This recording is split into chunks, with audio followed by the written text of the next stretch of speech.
Patancheru MLA Mahipal రెడ్డిని arrest చేయాలని జర్నలిస్టులు డిమాండ్ చేశారు. టీఆర్ఎస్ నుంచి ఎమ్మెల్యేను బహిష్కరించాలన్నారు. ఎమ్మెల్యే మహిపాల్ రెడ్డికి వ్యతిరేకంగా సికింద్రాబాద్లోని క్లాక్ టవర్ వద్ద జర్నలిస్టులు ధర్నా చేశారు. MLA Mahipal Reddy down town అంటూ నినాదాలు చేశారు. జర్నలిస్టులపై జరుగుతున్న దాడులను అరికట్టాలని ప్రభుత్వాన్ని డిమాండ్ చేశారు.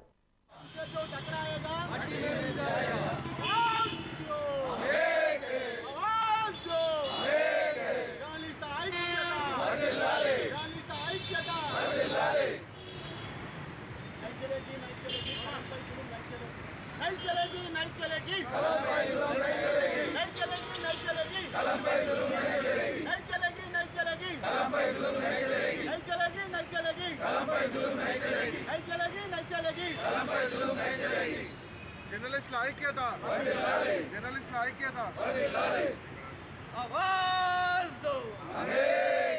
జర్నలిస్టుల